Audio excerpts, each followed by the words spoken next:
Hello and welcome back to my YouTube channel. My name is Melina. I'm a boudoir and portrait photographer in Portland, Oregon. Today I wanted to talk about how to go about planning a boudoir photo shoot in 2024. First of all, if this is you and you're finally deciding that you want to book a boudoir session for yourself, I'm so proud of you. I'm so happy for you and excited.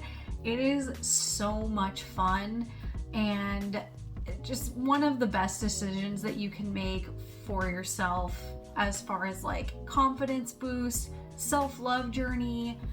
It just has so many benefits, but this is another video. Okay, as a boudoir photographer, I kind of know what I'm talking about. I'm gonna break it down step by step on these like really important things that you need to know when you're going to book your session. So let's jump right in to the most important step, which is choosing your boudoir photographer. Like I said, this is the most important step. So take your time, do your research, really just trust your gut when you're choosing a photographer. It will make or break your session. If you have a photographer that you really vibe with, that you connect to their work, it's gonna be really, really good. And it's gonna be, the results are gonna not only be great, but you are going to feel great after your session. Whereas if you go with someone who is maybe just the cheapest in your area, or, you know, I don't know, just like the first person that you find, even if it's like you don't really care or their work doesn't really speak to you, or you don't feel like you can fully trust them or be comfortable with them, it is not going to go well. No. The first thing you can do when you're looking for a boudoir photographer is, first, you can honestly, a lot of people either know someone who knows someone, or you might, follow someone on Instagram. But if you're totally starting from scratch, just start with Google. Start with like a local search. So you can put in something like, obviously I'm in Portland, so people that could look for me would look up Portland boudoir photographer, or even boudoir photographer near me. Like, Google is smart enough to just show you what's around you, and you can kind of go from there. So just start, obviously whatever pulls you first, start looking through their website. And I would really look through the websites. If they don't have a website, no. Professionalism is going to be so important also when you're choosing a boudoir photographer. And if they don't even have they haven't even bothered to make a website or have a page on their website, if they also do maybe wedding or portrait photography, it's going to be an instant no for me. Boudoir photography is so vulnerable. Like, you are trusting someone with literally your most vulnerable state of being, but also it's like such a mental and emotional experience as well, that this person needs to treat it with a grand importance. And you can kind of get a feel for each photographer's vibe, what their ideals are, and kind of just what is most important to them as a photographer by looking at their website. And that's important because that is going to translate into your photos. So if you see something on their website that you're like, I don't love that, or like you can't really see yourself in their work, like if the portfolio is not very diverse, and you're not the type of person that they normally seem to photograph, then they might not be the best photographer for you. So it's just important to keep these things in mind while you're researching. It sounds maybe more daunting than it really is, but it is so important that like you should take your time choosing your photographer.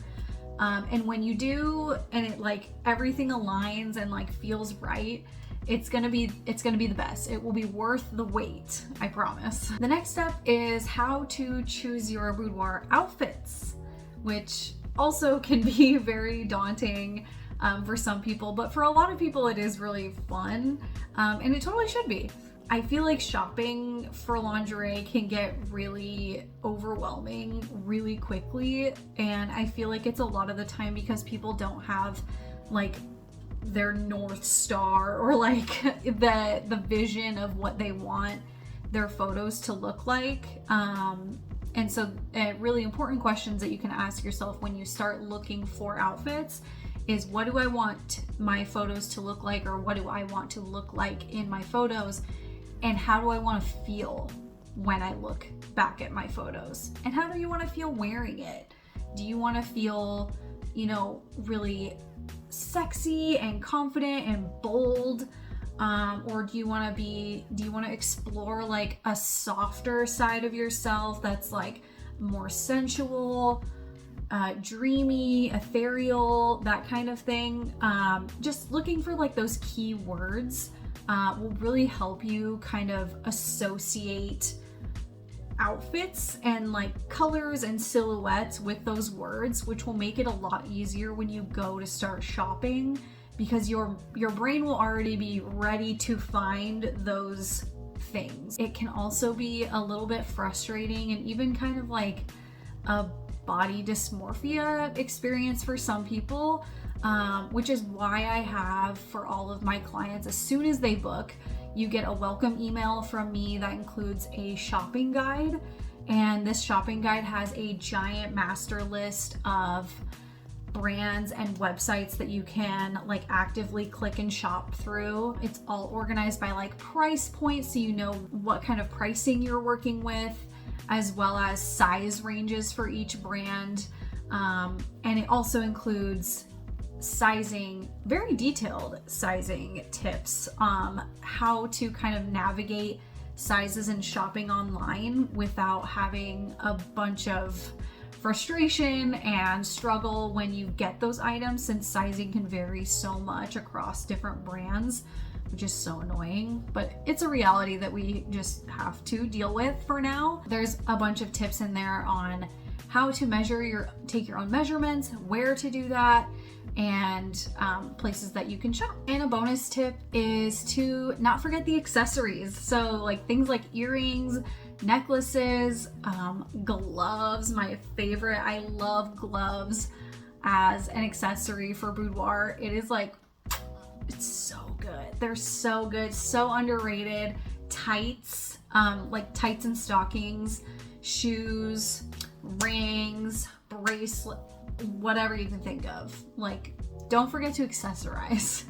And the last step is how to plan for your boudoir poses. If you follow me on Instagram, or you know, you're on my email list or whatever, if you've known me, you know this is kind of like a trick topic, because you shouldn't have to plan your poses.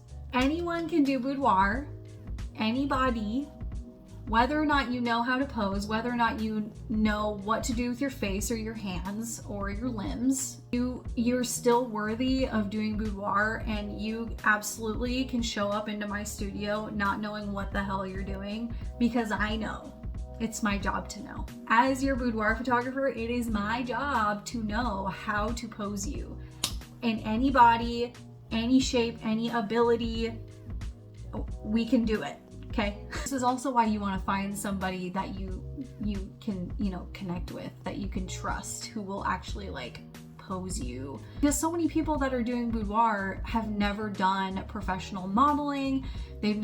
Some people have not ever even done professional photos before their boudoir photo shoot with me. So I am like their first experience with a pro. So like they're not gonna know to like, they're not gonna know how to pose.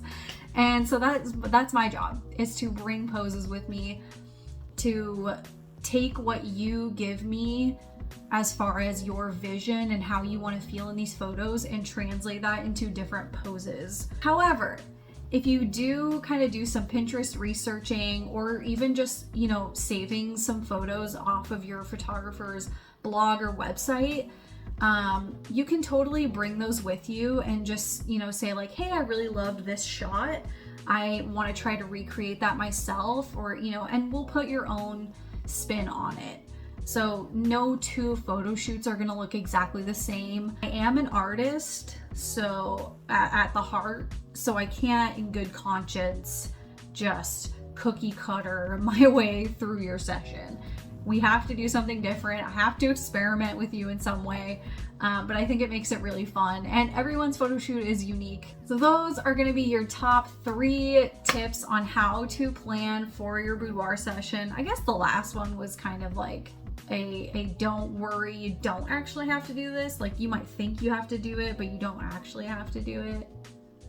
Anyway, whatever. Hopefully that gives you a good start on getting yourself a boudoir session booked. Again, I'm so proud of you for making that step in your self-love journey.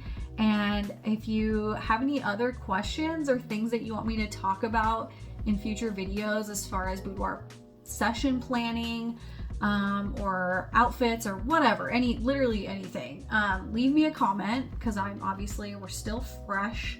Hopefully I will be starting to make videos in my studio here pretty soon. So for now, we're just in my spare room. Whatever. It is what it is.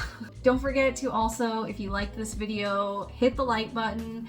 And if you want to see more about boudoir photography, come on shoots with me. I have lots of ideas that I'm kind of coming up with for long form videos like this. So I'm really excited to start making some more of those. Hit the subscribe button. I would love to see you again. And thank you so much for watching, and I'll see you next time. Bye.